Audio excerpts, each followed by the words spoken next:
জন্যে যত দূর সম্ভব সাহায্য পাশে থাকা এই সরকার, তৃণমূল সরকার সবসময় ছিল, আছে এবং থাকবে। এটাই মূল কথা। আজকে আপনারা দেখেছেন যখন বন্যা হচ্ছে বা নানা দুর্যোগে, প্রাকৃতিক দুর্যোগে কৃষকরা ক্ষতিগ্রস্ত হচ্ছেন, তাদের পাশে গিয়ে দাঁড়াচ্ছেন মমতা বন্দ্যোপাধ্যায় স্বয়ং, ছুটে যাচ্ছে। কোন রাজ্যের মুখ্যমন্ত্রীকে দেখবেন না, উল্টে দেখবেন বিজেপি সরকার। আপনারা জানেন সেই কুখ্যাত কৃষি আইন তৈরি করেছিল কৃষকদের জন্য, 3টে আইন, যে আইনের মাধ্যমে তারা কৃষি ব্যবস্থাটাকে বহুজাতিক, আন্তর্জাতিক ব্যবসায়ী সংগঠন, ব্যবসায়ীদের কাছে তুলে দিচ্ছিলেন। কৃষকরা চলে যাচ্ছিলেন সেই ব্যবসায়, যারা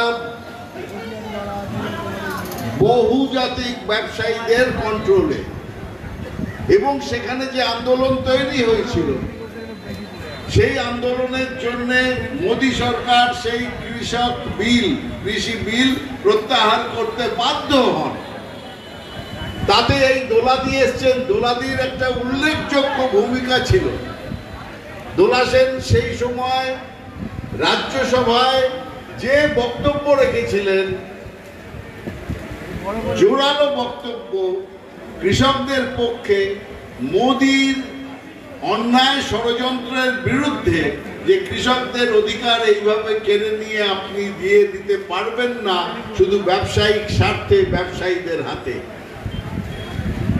কিন্তু তার মানে মোদী সরকার শেষ করে দিয়েছেন কি তাদের ষড়যন্ত্র? তারা কি চেষ্টা করছেন না? পাশের দরজা, পেছনের দরজা সবকিছু ব্যবহার করে তারা চেষ্টা করছেন যে বহুজাতিক, আন্তর্জাতিক ব্যবসায়ী গ্রুপকে, ভারতবর্ষ কৃষি প্রধান দেশ, এই কৃষির লাভ্যাংশ কৃষকদের পেটে লাথি মেরে সেই লাভ্যাংশ যাতে তুলে দেওয়া যায় এই ব্যবসায়ীদের হাতে, সেই চেষ্টা এখনো চালিয়ে যাচ্ছেন। উল্টো দিকে মমতা বন্দ্যোপাধ্যায় যাতে কৃষকদের অসুবিধে না হয় তার জন্যে যে কোনোভাবেই হোক না কেন কৃষকদের পাশে দাঁড়াচ্ছে। সেটা কৃষি পণ্য বিক্রির ব্যাপারে বলুন,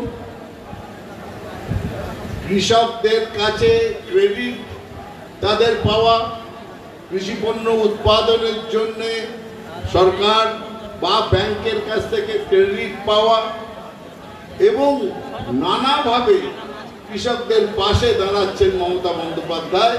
আপনাদের এই বার্তা কৃষকদের কাছে পৌঁছে দিতে হবে, ক্ষেত মজুরদের কাছে পৌঁছে দিতে হবে, যাদের জমি নেই কিন্তু জমিতে কাজ করে যারা সংসার প্রতিপালন করেন।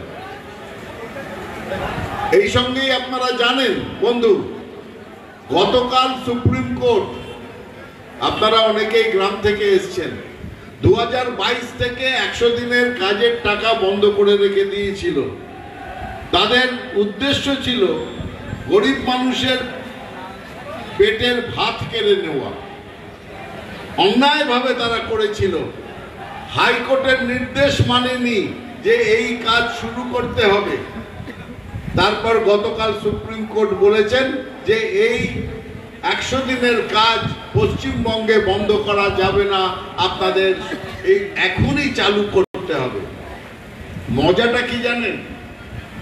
এই যে মানরেগা কথাটা বলা হয়, বা যেটাকে আমরা 100 দিনের কাজ বলে চালু কথায় বলি, সেই মানরেগার শেষ দুটো, প্রথম তো সবাই জানি মহাত্মা গান্ধী, প্রথম দুটো কথা, আর শেষ দুটো ওয়ার্ড জি আর এ, তার অর্থ হচ্ছে গ্যারান্টি অ্যাক্ট। মানে কেন্দ্রীয় সরকার এই আইন করে গরিব মানুষদের জন্য প্রতিশ্রুতি দিয়েছিলেন, গ্যারান্টি অ্যাক্ট করেছিলেন, আইন, যে আমরা যারা কার্ড হোল্ডার তাদের 100 দিনের কাজ দেব। আজকে সেই 100 দিনের কাজের পরিমাণ নামতে নামতে চলে এসছে বোধহয় 31 দিন না 41 দিনে, সেটা দোলাদিনা ভালো করে জানেন। আপনাদের জেলার সুযোগ্য লড়াকু সভাপতি লিটন এসে উপস্থিত হয়েছে, আমার ছোট ভাই। লিটনের জন্য আপনারা সবাই হাততালি দিন। যেটা বলছিলাম, এই মানরেগার শেষ দুটো হচ্ছে গ্যারান্টি অ্যাক্ট, প্রতিশ্রুতিবদ্ধ। কেন্দ্রীয় সরকার টাকা দিতে বাধ্য, কিন্তু নানা অছিলায় পশ্চিমবঙ্গের পেটের ভাত, মাথার ছাদ কেড়ে নেওয়ার ব্যবস্থা করেছে গরিব মানুষের। আমরা বিজেপিকে বলছি যে জাতের নামে বজ্জাতি করো না, পেটের ভাত জোগাও। মাথার ছাদ কেড়ে নিও না, পেটের ভাত দাও, মাথার ছাদ দাও। কিন্তু তারা সব টাকা বন্ধ করে রেখেছেন। মমতা বন্দ্যোপাধ্যায় গরিবের সংসার, সেই গরিবের সংসার থেকে মমতা বন্দ্যোপাধ্যায় সেই ব্যবস্থা করছে, সকলের পাশে দাঁড়াচ্ছেন। এই পরিবেশে গতকালের যে সুপ্রিম কোর্টের রায়, সেটা হচ্ছে বিশাল জয় এই রাজ্যের জন্য, মমতা বন্দ্যোপাধ্যায়ের সংগ্রামের জন্য। আর এখানকার গরিব মানুষ, গ্রামের মানুষ, 100 দিনের কাজ করে যারা যারা মজুর, এই আমাদের এখানে কিষাণ এবং ক্ষেত মজুর, তাদের জন্য এটা বিশাল জয়। আমরা আশা করি কেন্দ্র শীঘ্রই আর কোনো অজুহাত না দেখিয়ে এই প্রকল্প আবার চালু করবে এখানে, এবং আগের বকেয়া টাকা, যেটা দোলাদিরা জানেন টোটাল কত, সেটা কত 80 লক্ষ টাকা, 80 লক্ষ কোটি টাকা না 60 লক্ষ কোটি টাকা এখন বাকি আছে, সেইটা দিয়ে দেওয়ার ব্যবস্থা করতে হবে, আমরা দাবি জানাচ্ছি। এই প্রসঙ্গে আমি আমার দ্বিতীয় অংশে আসছি। দ্বিতীয় অংশটা খুব হই হই হচ্ছে এখন, আপনারা জানেন, আপনারা অবিচ্ছেদ্য অঙ্গ।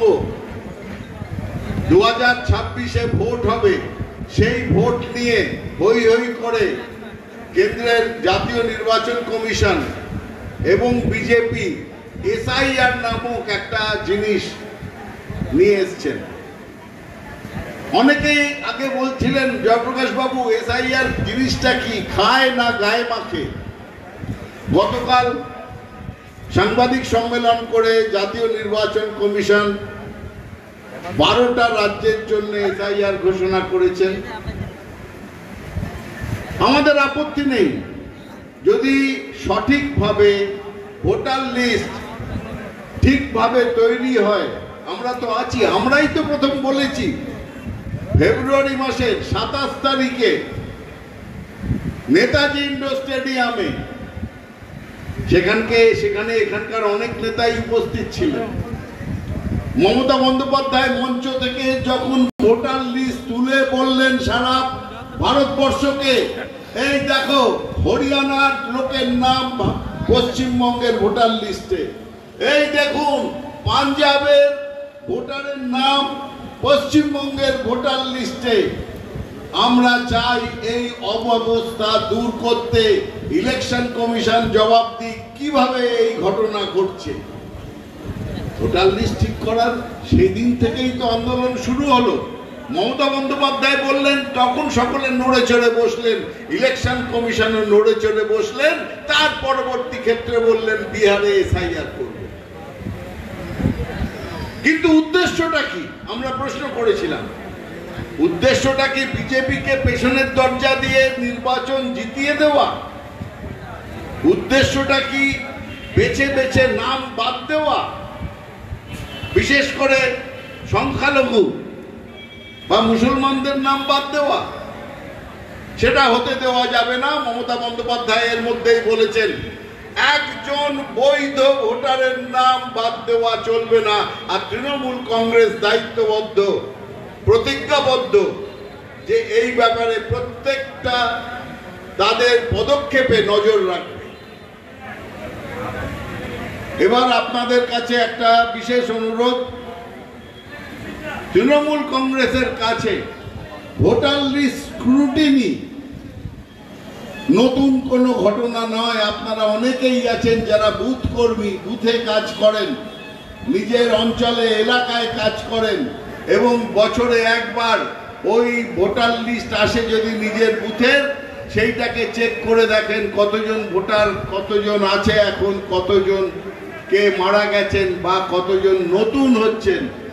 আপনারাই ঘরে ঘরে গিয়ে বলেন যে মাসিমা আপনার ছেলের বয়স তো 18 হয়ে গেল, এবার নামটা তুলে দিন ভোটার লিস্টে, আমরাই নিয়ে আসবো ফর্ম নিয়ে এসে ফিল আপ করে আমরাই জমা করে দেব। করেন না? প্রত্যেক বছর এটা তৃণমূল কংগ্রেসের একনিষ্ঠ কর্মী যারা তারা করে থাকেন। এইবার সেই কাজটাই একটু বড় করে হবে। এখন আপাতত প্রায় 81,000 বুথ, সেই 81,000 বুথের প্রত্যেকটি বুথে আমাদের বুথ লেভেল এজেন্ট থাকবে, তার সঙ্গে থাকবে বুথ কমিটির লোকজন। আমাদের সব জায়গায় বুথ কমিটি আছে। সেই 81,000 বুথে আমাদের লোক এই প্রক্রিয়া যেটা হবে তার উপরে বিশেষ নজরদারি রাখবে। আপনারা রাখবেন, আপনারাই সেই লোক, বিশেষ নজরদারি। বুথ লেভেল অফিসারের সঙ্গে কোঅর্ডিনেশন করে সম্পর্ক রেখে তারা বাড়ি বাড়ি যাবে, সঙ্গে আমাদের লোকও যাবে বাড়ি বাড়ি। কোনো নাম বাদ দেওয়া যাবে না। যদি কোনো নাম কোনো কারণে বাদ দেওয়া হয়, তার প্রয়োজনীয় কাগজপত্র নিয়ে ফর্ম ফিল আপ করে আমাদের লোক তাদের পাশে দাঁড়িয়ে তাদের নাম ঢোকানোর ব্যবস্থা করবে। আপনাদের ওপর দায়িত্ব আছে সেই কাজ করার। আপনারা দেখবেন যে কাগজপত্রে অদ্ভুত ভাবে লিখেছে 1987 সালের 1 জুলাই এর আগে যাদের ব্যাংক অ্যাকাউন্ট আছে সেই কাগজ দেখাতে হবে। কত বছর আগে বুঝতে পারলেন? 13 বছর, আর এদিকে হচ্ছে 25 বছর, 38 বছর আগেকার ঘটনা বলে দিল সঙ্গে সঙ্গে। এটার কোনো কথা নয়। কিন্তু উল্টো দিকে আপনাদের এখানকার থেকে একটু দূরে শান্তনু ঠাকুর বলছেন, বিজেপির কয়েকজন লোক বলছেন সিএএ আমরা করে ওদেরকে বাঁচাবো। কি 2014 পর্যন্ত যারা এসছে পশ্চিমবঙ্গে তাদের কোনো ভয় নেই, আমরা আছি। কিভাবে আছো সে কথাটা লেখা নেই কেন? গতকাল ইলেকশন কমিশন যখন যে কাগজের হিসেব দিলেন তখন তাহলে 2014 সালের কথা কেন বলা হয়নি?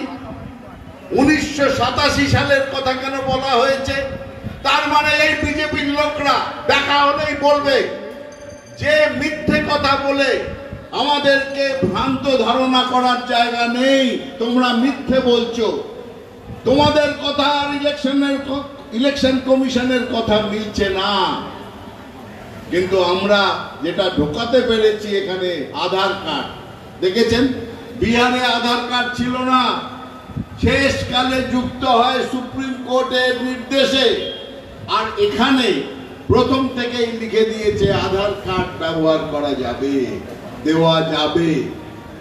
সুতরাং আমরা সাধারণ মানুষের পাশে থাকবো। মমতাদির নির্দেশ যে একটি বৈধ নামও বাদ দেওয়া যাবে না, এবং সেই ভোটার লিস্ট হওয়ার পর আমরা প্রত্যেক বুথে বুথে দুর্গ তৈরি করে আমাদের অধিকার, মানুষের অধিকার, একটা ভোটের অধিকার, সেই অধিকারের মাধ্যমে মমতা বন্দ্যোপাধ্যায়কে চতুর্থবারের জন্য আবার মুখ্যমন্ত্রী করার জন্য 250-এর বেশি আসন নিয়ে আবার তাকে নিয়ে আসবো আমরা। আপনারা থাকবেন সঙ্গে। এখন একটা কথা উঠেছে যে আমাদের টার্গেট কি হবে।